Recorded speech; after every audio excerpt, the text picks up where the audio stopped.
it's a tough situation. I'm a kid from a broken family. Those things are hard. And yet it was the easiest thing we've ever done. Sharna, like always, it's so good to see you. So good to see you too. Before we jump into Dancing with the Stars, we have to talk about this beautiful campaign that you were doing, but it's also raising awareness for something that I know is super important to you. So tell me all about working with PETA for this Anti-SeaWorld campaign.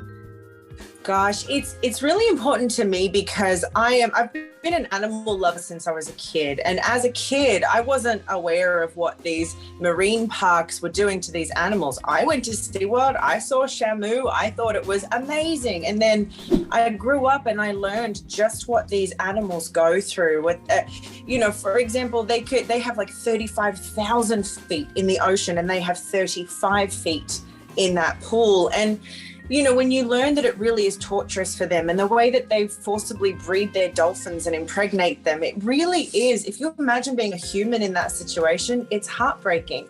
And I'm a huge advocate for animal rights and rescue. And the more I learned about it, the more it broke my heart. It broke my heart that I was a part of the problem in the beginning. And now it makes me very passionate about being a part of the solution for it. And it's so simple. This is not asking anyone to donate money or stand with a sign. This is just asking people to not go. Because if these parks don't make money, then they won't survive and they won't be able to do this to animals anymore. And it's just, honestly, we've all just been through an isolation period, right? This quarantine, this crazy almost 2 years that we've had. And I think many of us went through a few mental health things in that time, some more than others. And when you think about it, that isolation, being taken away from your people, your family, those like you, and you're stuck in a house, is exactly the same as these animals, these orcas that are taken from their pods and ripped away from them when they were ripped away from them in the beginning and placed in captivity, some are still there and they're lonely and they have nowhere to go and they self-harm a lot. They're very much like humans. And it's really, really hard to watch and witness and know that we're still doing this and people are still going to these and clapping and laughing and smiling, even though it is abuse and it is torture. And so I could talk for hours on this. No, it's so sad. I remember watching that documentary. It's like escaping my mind. Was it Blackfin, I think it was, or something along those lines? Yes, Blackfish. Yeah, Blackfish. And your heart just breaks because like you said, they are like little families. Like I remember the mom was crying when the baby's getting ripped away. It was traumatic. It really is. Yes.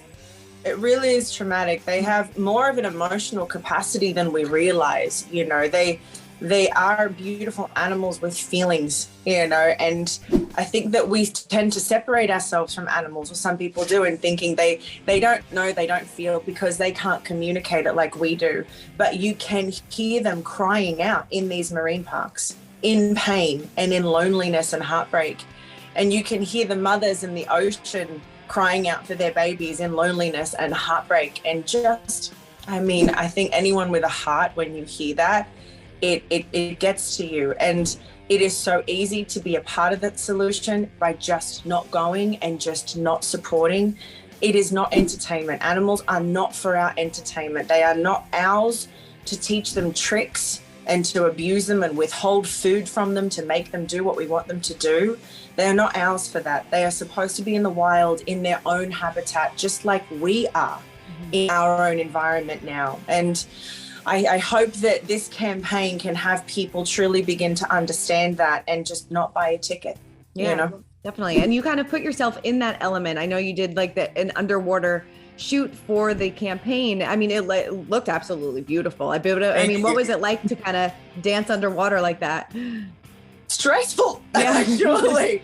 Stressful in many ways. I was like, this is going to be amazing. And I'm looking up these photos of these underwater shoots and they're beautiful. And then I got underwater and I was like, oh my God, this is hard.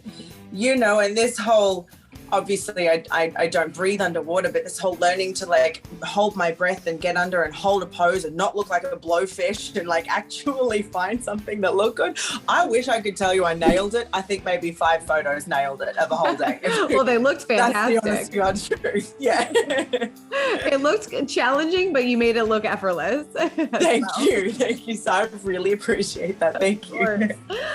Speaking of things that are challenging, obviously this is a huge season season on Dancing with the Stars. You and Brian are together. I absolutely love it. How has it been for you guys so far? Has this been a huge challenge for you? It has. It really has. This has been a learning curve every week. Every week it gets a little bit more stressful because the competition is so intense. And it's also been incredibly beautiful for us in a bonding experience. You know, last week we had a couple days there where it didn't feel good in the room. It got stressful and it got intense, and it put our communication to the test to tell each other why we were feeling the way that we were. You know, this experience, other people that come onto it come on with the role of coach and student. Even when it was like, say, Nikki and Adam, and they had, you know, a flirtatious connection, it was still coach and student. We come in this as a partnership and as equals, and now we step into that room and I'm the one telling him what he's doing wrong every day for hours. And that can make you sensitive. And when I feel like he's shutting down, then I get sensitive. No, definitely. So it's really been a test for us to communicate and find an amazing workflow. Oddly, this being Disney Week, we have 2 dances. We've actually found a beautiful workflow. I think we really passed a milestone for us last week in understanding how this process can work for us. And it's been really enjoyable. I mean, we have a Snow White number, and he's, you know, the prince, and it's very, very beautiful. And we're also doing a Pirates of the Caribbean number. So 2 polar opposites. One we're in love, one we're fighting. And, you know, even though we get stressed and we get really tired and we get home and we're just absolutely dead, we are still saying, you know, how much of an amazing experience this is to look back at and be like, oh my gosh, we did that together, you know, and we just want to be able to do it for as long as we possibly can. I'm having the time of my life dancing with the love of my life on a show that I love so much. I'm just in an abundance of love right now. And as stressful as it gets, I remember that I'm so very grateful for that, and grateful for his courage to want to do it too. It's pretty ballsy to be like, yeah, all right, I don't know if I'll be good at this, but sure, let's get out there and do it. And I think he's had that fear of disappointing me. And that's where some of that comes from, this deep concern that if he lets me down, then I'll be mad at him, or it will cause an issue for us. But as I've said to him, he could never let me down. Just by having the courage to step into this arena, you know, I'm so proud of him because I know how hard it is, and I know the struggles that he has. So yeah, I'm really proud of him, and he's amazing, and he's doing what he can do. He's in a competition with a sea of dancers. It's very intense. The competition is super fierce this season. Yes, it is. There's people that are professional dancers, and he tends to be like, well, he's comparing himself to them because he wants to be great for me, I think. And I said to him, you can't compare yourself to anyone. You know, the best example I can use is that we had pretty much a final of dancers, and I won with Bobby Bones. Right. No, you know, like, it doesn't, just because people have dance talent, it doesn't mean that they are the ones that are going to win it. It is always about the favorite. And we've even said we're not necessarily trying our hardest to win this. We're trying our hardest to stay into the end because we want all those memories. But the goal is not to beat out the rest of the competition. You know, Bry's the guy that's making sure he sees everybody, wishes them good luck, tells them how good their performance was. If he sees someone that's nervous, he goes up and gives them, you know, some love and a pep talk. He's that dude. You know what I mean? So yeah, no, he's not really a fierce competitor. Right. No, I was talking to Jenna yesterday, and she said that Brian and JoJo have a great bond as well, that he's always like uplifting people behind the scenes, which I think is so great. Yeah. They have it. He and JoJo are probably bonded, I think, the most from the GMA stuff that they did. Their banter is hilarious with each other, and I love watching that. They have a lot of fun. I love that. You know, you said, you know, last week got a little stressful. Is it hard for you guys not to bring the dance home with you, or do you kind of shut it down when you get home and be like, all right, that all stays on the dance floor? So that's the reason we have to shut it down and leave it at the studio. And there's been 1 or 2 times where we'll talk about it at home if it was a stressful day, just so we can clear it. But we know that no matter what happens in that studio, that is a different role for us. That is a completely different world. It's a bubble of something else. And when we come home, we just have to be Brian and Sharna in a relationship. And yeah, for me, sometimes that is hard because normally in the season, I'm 24/7 thinking about this, and I'll come home and watch the videos and do the notes, and I'll do prepping for the next week and research for the next week. So I don't ever really step away from it.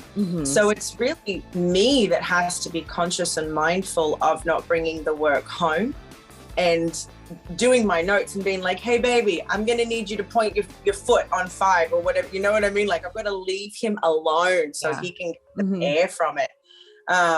Yeah. And I think it's really me that's learning that the most. I think because I am so obsessive about it and I love it so much. If he's in front of me, I just want to fix it and say it now. Sure. So that's my learning curve, but it helps. We have to come home and just love each other and then fix the rest when we get back into the studio. So now that obviously you've had partners that you were not romantically involved with, and then you have Brian. So would you say that it's an advantage or a disadvantage, being in a relationship with your partner? It's a tough question. Honestly, it's almost a disadvantage. We have this sensitivity. We're minding each other's feelings. We want to make sure our relationship is good outside of it. That's always going to be priority for us. People are expecting this intense chemistry all the time on the dance floor. And if it's not there, then people are like, they don't have chemistry. And it's like, dance is so different. You know what I mean? And we'd have amazing chemistry in life. And some of our dances, like I think Rumba and our Foxtrot, we had amazing chemistry. But then once it gets hard, you can't judge us now as a dance couple and as a relationship. Right. Like, that's really hard to be judged as both because we can't mind both for you. We can't manage both for you. We can only do it for us. So it's honestly, I think it's a disadvantage in some ways, but we are doing our very best with it. And it's not a disadvantage for us because we get to create memories and we get to love it. I think it's a disadvantage in the ways that people think it would be an advantage for us. We don't get extra time. We don't naturally just steam up the dance floor all the time. This is pressure on our relationship that we then have to manage for us. So it's intense, girl. Yeah, I was going to say, it has to be a lot of pressure because like you said, people are expecting this chemistry, but then also like you had to, clap back at haters because if you give them a little too much, they're like, oh, this is a showmance or this is too much PDA.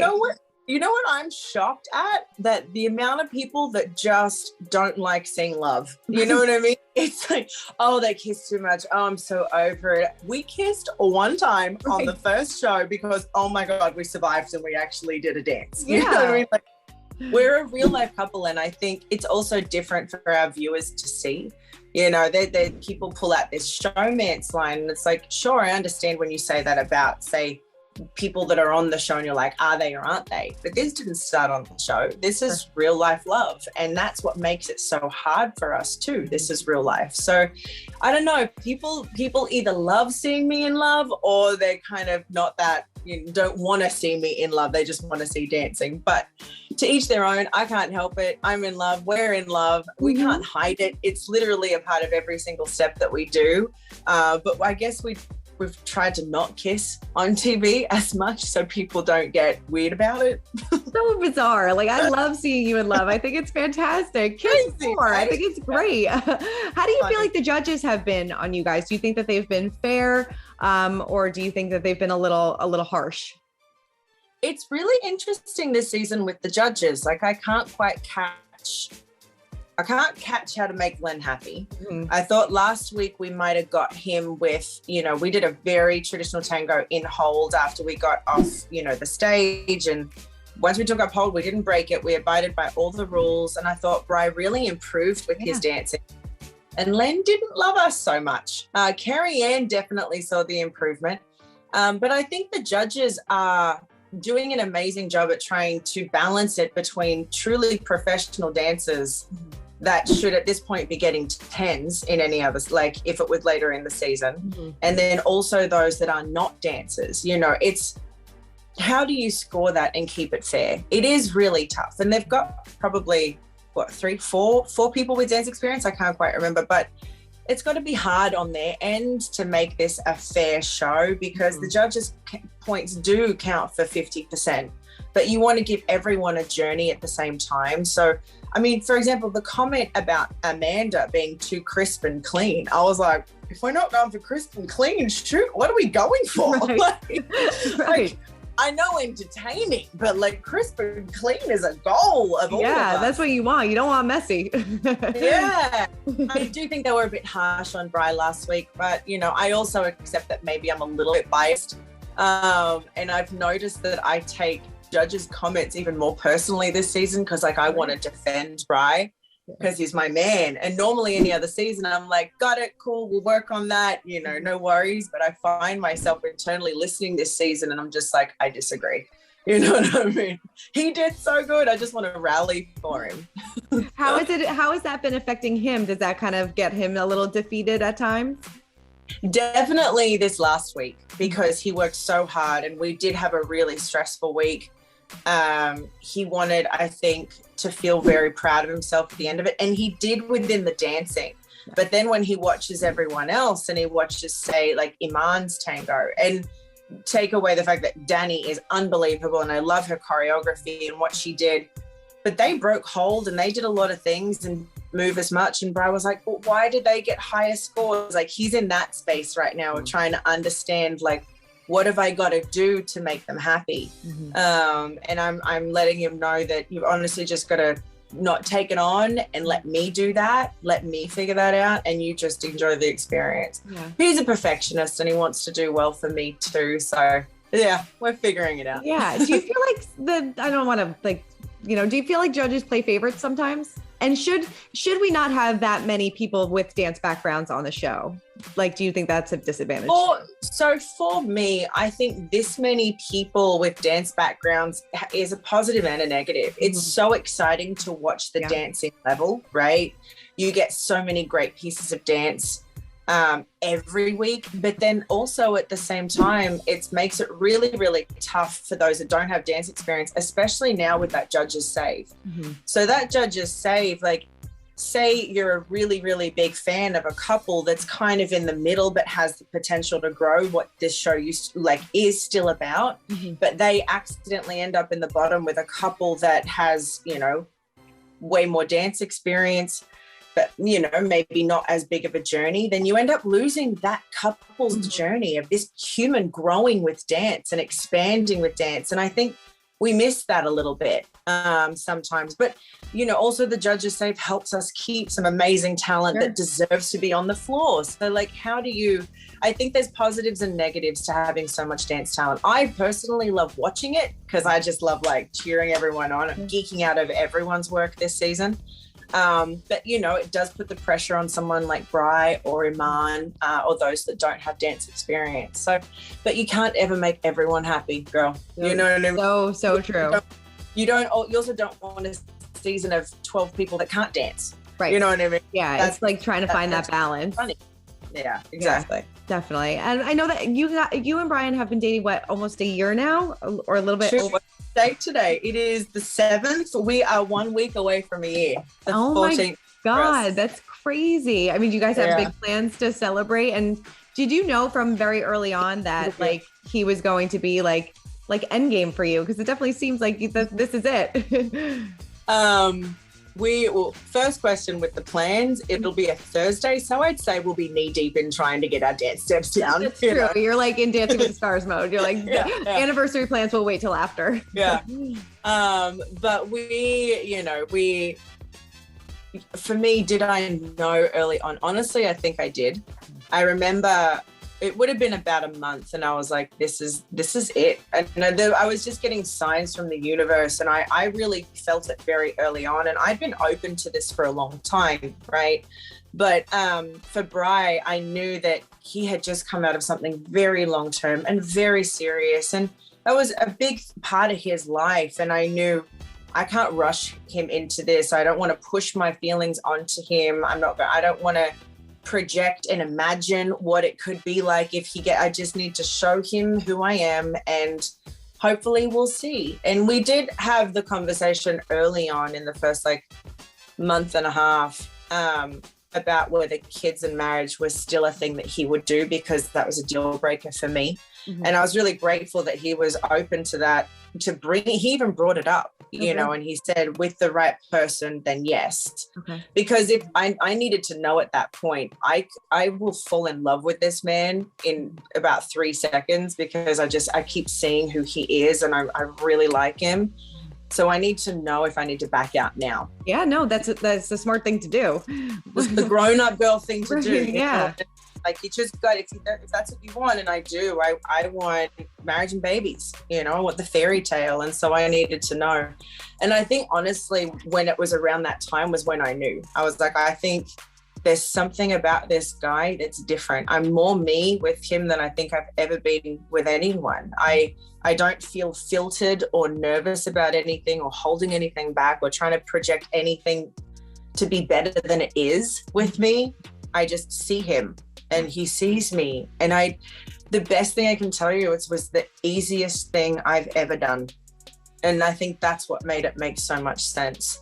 Because it had the potential to be difficult, right? You know, it's a tough situation. I'm a kid from a broken family. Those things are hard. And yet it was the easiest thing we've ever done. So I definitely knew, I think, before him. He fought it. Not that he fought it, but he was trying to like give himself time to not dive straight in. But he said that he knew in like when we went to Hawaii, which I knew well before that. Yeah. No Dancing with the Stars tour? Are you not going to go on the tour this year?